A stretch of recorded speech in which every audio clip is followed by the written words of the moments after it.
So can you say your name again? Yeah, my name is Kerry Pimblott.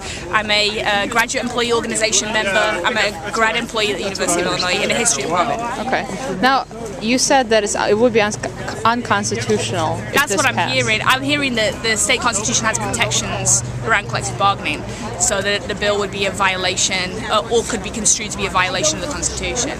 That's at least what I'm hearing. So it could be, and this is what folks from Wisconsin were telling me yesterday, that there would be the possibility of ongoing legal disputes even if they did pass the bill. So have you heard about why he would have then put that that bill forth even? Probably the same reasons you've heard, that this is like a larger national attempt by Tea Party candidates to erode collective bargaining rights.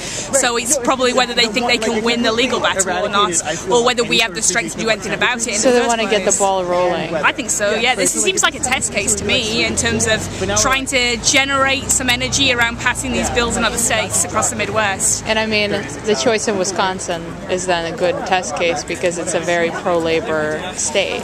Yeah, and I mean, I guess as well, I don't know if they expected to see the kickback though that they did. So that's the thing that's been exciting for me about it, is seeing that people really organise on a mass level. I don't think even they were expecting that, and they were thinking they could softball it and see if it would go across, and that failed epically. So now he's trapped in an intractable position.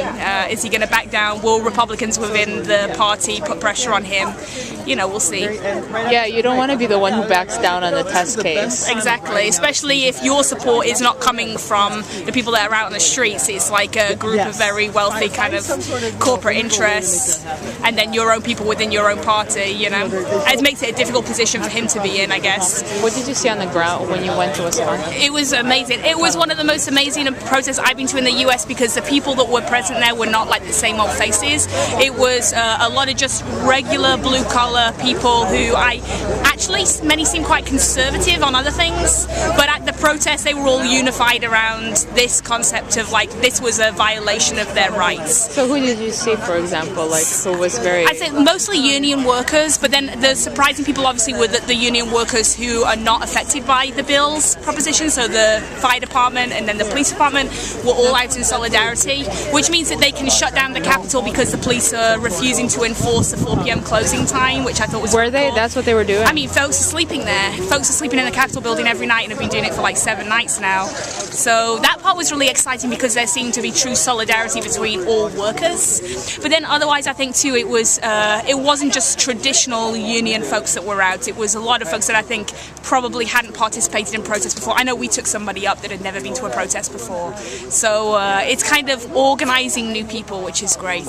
Shows you how broad-based this issue is, though, that it's absolutely violated people's interests, at a core level. Who do you so explain to me which interests it violates, besides unions? Okay, well, I guess for me, it's hard for me to kind of see the perspective as much because I'm not American first. So I think there's a bunch of kind of American ideals that people see in Wisconsin, at least, that liberty is connected to collective bargaining rights or rights within the workplace. That maybe it isn't in some other states, which is why it was a mistake for him to try and pass that there first. And I was talking to somebody from Wisconsin yesterday at the bar who said this, that they get taught civics education when they're in middle school, and part of it is to do with their right to organise and the history of the labour unions. So there is more empathy for unions and workers' rights more broadly that seems to have been challenged by this. And then I think too, because it's an across-the-board kind of unilateral decision, the intractability is really ticking people off. It seems like that it's not democratic, the decision's not being entered into. They tried to push it through. Yes, and the lies too about the financial part, because the unions have taken quite a conservative position and said we'll pay